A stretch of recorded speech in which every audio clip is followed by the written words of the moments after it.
ارسم کے کمرے کے باہر راہیل صوفے پر سویا تھا۔ کمال صاحب ارسم کے کمرے میں موجود تھے۔ انہوں نے راہیل کو گھر جانے کا کہا تھا مگر اس نے ضد کی تھی کہ وہ اپنے ارسم بھائی کو چھوڑ کر کہیں نہیں جائے گا۔ ہاتھ میں لائٹر لیے وہ شخص بے آواز قدموں سے راہیل کے پاس سے گزر کر ارسم کے کمرے کے باہر کھڑا ہوا۔ آہستہ سے دروازے کا ہینڈل گھمایا اور وہ شخص کمرے کے اندر داخل ہوا۔ اس شخص نے پورے کمرے میں لائٹر گھمایا اور سوئے ہوئے کمال صاحب کو دیکھا۔ اب روشنی کا رخ ارسم کی طرف تھا۔ ارسم کا سر پٹیوں سے جکڑا ہوا تھا۔ وہ بے جان سا بستر پر لیٹا تھا۔ وہ شخص قدم بڑھاتا ہوا ارسم کے قریب آیا۔ اس نے بستر سے تکیہ اٹھا کر ارسم کے منہ پر رکھا۔ ابھی اسے تکیہ رکھے کچھ ہی پل ہوئے تھے کہ کمرے کا دروازہ کھلا اور راہیل اندر داخل ہوا۔ کون ہو تم؟ وہ چلایا۔ اس شخص نے لائٹر بند کیا اور ارسم سے دور ہٹا۔ کمال صاحب نے راہیل کی آواز سنی تو جلدی سے اٹھ کر بیٹھے۔ راہیل، کیا ہوا؟ اور یہ اندھیرا کیوں ہے؟ کمال صاحب پریشانی سے بولے۔ چچا جان، خود کی حفاظت کریں، یہاں کوئی ہے۔ کوئی ہے؟ کیا مطلب؟ یہاں کوئی ہے جو ارسم بھائی کو مارنے کی کوشش کر رہا تھا۔ راہیل کی بات پر کمال صاحب کے پاؤں تلے سے زمین نکلی۔ یہ کیا کہہ رہے ہو تم راہیل؟ کمال صاحب کا حلق خشک ہونے لگا۔ راہیل اندھیرے میں قدم بڑھاتا ہوا ارسم کے قریب ہونے لگا۔ چچا جان، آپ باہر جائیں ابھی اور پولیس کو بلا کر لائیں۔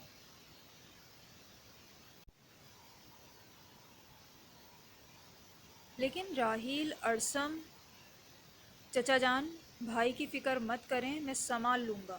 کمال صاحب چلنے لگے تو اچانک ان کو کسی نے جکڑ لیا۔ راہیل، مجھے بچاؤ، وہ چلائے۔ چچا جان، راہیل اندھیرے میں ان کی آواز سنتا ہوا ان کی طرف بھاگا کہ وہ اس شخص کی کمر سے جا لگا۔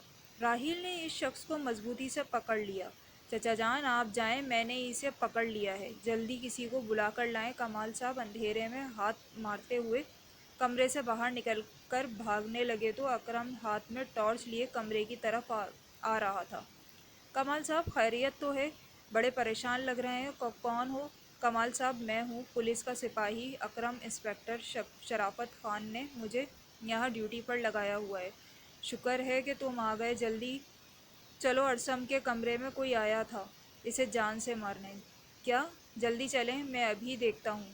وہ دونوں تیزی سے کمرے کی طرف بڑھے۔ اچانک پورے ہاسپٹل کی لائٹ آن ہو گئی اور کمرے میں ارسم کے علاوہ صرف راہیل تھا۔ راہیل کے ماتھے سے خون نکل رہا تھا۔ راہیل، کیا ہوا تمہیں؟ تم ٹھیک تو ہو؟ کمال صاحب اس کی طرف بھاگے۔ چچا جان، میں ٹھیک ہوں مگر وہ شخص بھاگ گیا ہے۔ کیا؟ کیسے بھاگ گیا؟ اکرم جلدی سے بولا۔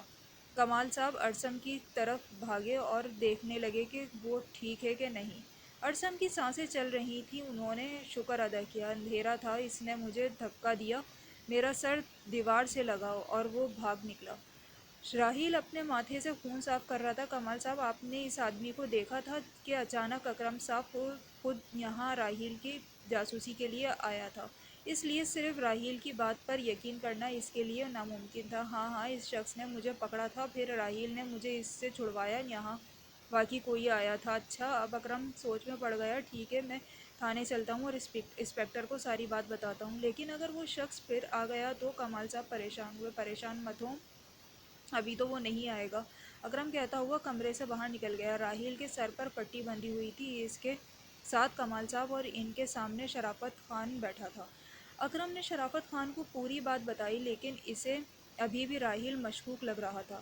جی تو شروع سے بتائیں، اس نے راہیل کی طرف دیکھ کر کہا۔ راہیل نے سوالیہ نظروں سے اس کی طرف دیکھا۔ ہاں، اکرم نے مجھے مختصر سی بات بتائی تھی۔ آپ بتائیں، کیسے وہ شخص آیا، کیسے آپ نے اسے دیکھا، کیسے پکڑا اور کیسے وہ آپ کو مضبوط ہاتھوں سے آزاد ہو گیا؟ راہیل کو انسپکٹر پر غصہ آ رہا تھا۔ وہ ہر بار کی طرح اس پر شک کر رہا تھا۔ میں آپ کو بتاتا ہوں، یا آپ نے کمال صاحب ابھی آپ بولے ہی تھے کہ شرافت خان نے انہیں ٹوک دیا۔ اس شخص کو آتے ہوئے تو راحیل صاحب نے دیکھا تھا، تو یہی بتائیں گے کہ کیا ہوا تھا۔ راحیل نے اپنا غصے کو ضبط کرتے ہوئے بات شروع کی۔ راحیل نے پوری بات شرافت خان کو بتانے لگا۔ شرافت خان خاموشی سے اس کی بات سنتا رہا۔ ٹھیک ہے، میں اب چلتا ہوں اور ارسم کی سیکیورٹی کے لیے 2 آدمی بھیج دیتا ہوں۔ شرافت خان کو راحیل پر ابھی بھی شک تھا، کیونکہ اس کے مطابق وہ شخص راحیل کا ہی آدمی تھا، لیکن ابھی تک شرافت خان کے ہاتھ کوئی ثبوت نہیں لگ رہا تھا۔ دوپہر کا کھانا دینے کے لیے مریم کے کمرے میں ایک شخص داخل ہوا اور کھانا رکھے باہر نکل گیا۔ مریم جائے نماز پر بیٹھی نماز پڑھ رہی تھی، بعد میں دعا مانگ رہی تھی، یا اللہ میرے ارسم کی حفاظت کرنا اور مجھے یہاں سے نجات دلانا۔ وہ روتی ہوئی اللہ سے دعا مانگ رہی تھی جب اس کی نظر دروازے پر پڑی۔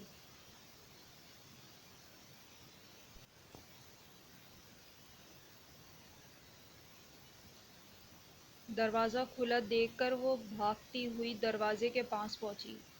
اس نے دروازہ کھول کر دیکھا تو وہ کھلا تھا۔ حیرت اور خوشی کے مارے وہ پاگلوں کی طرح بار بار دروازے کو دیکھ رہی تھی۔ ہوش آنے پر وہ کمرے سے باہر نکل گئی۔ د- دادو! انائزہ کو روحان کے نیند میں بڑبڑانے کی آواز آئی، تو اس نے ڈائری بند کی اور روحان کے قریب ہوئی۔ دادو! وہ تیز تیز سانسیں لیتا ہوا دادو کہہ رہا تھا۔ روحان! انائزہ نے اس کے چہرے سے کمفرٹ اٹھا کر اسے پکارا۔ روحان! اس کے دوسری بار پکارنے پر بھی وہ ہوش میں نہ آیا۔ انائزہ نے اسے کندھے سے پکڑ کر ہلایا۔ روحان!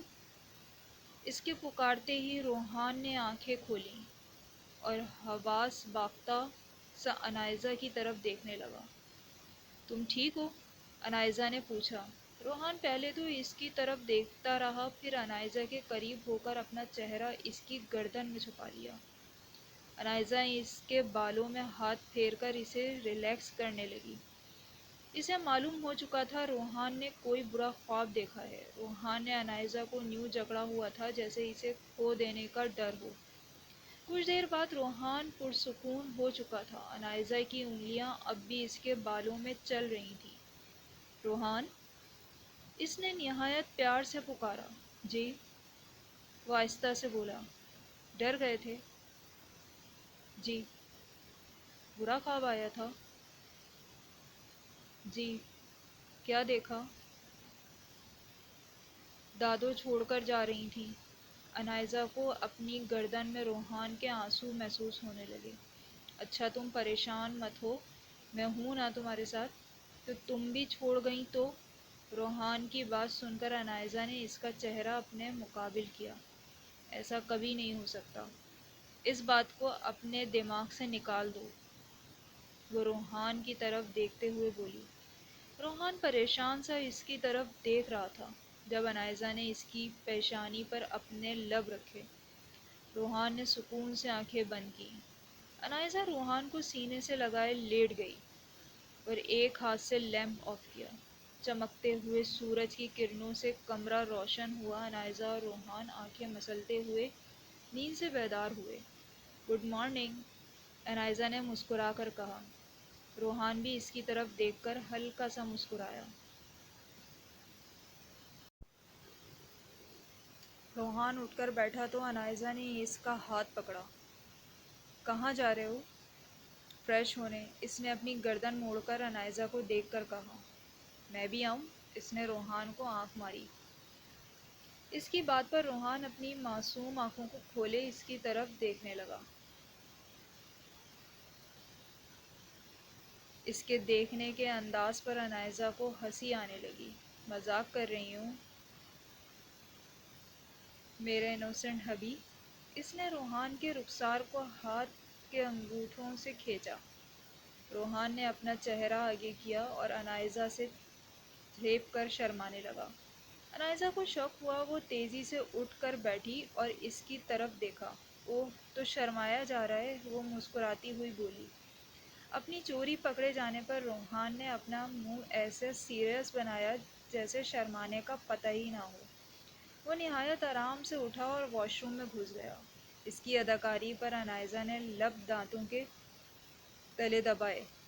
کہانی ابھی جاری ہے، چینل کو سبسکرائب کرنا نہ بھولیے گا، ویڈیو کو شیئر کریں، لائک کریں۔ بہت شکریہ۔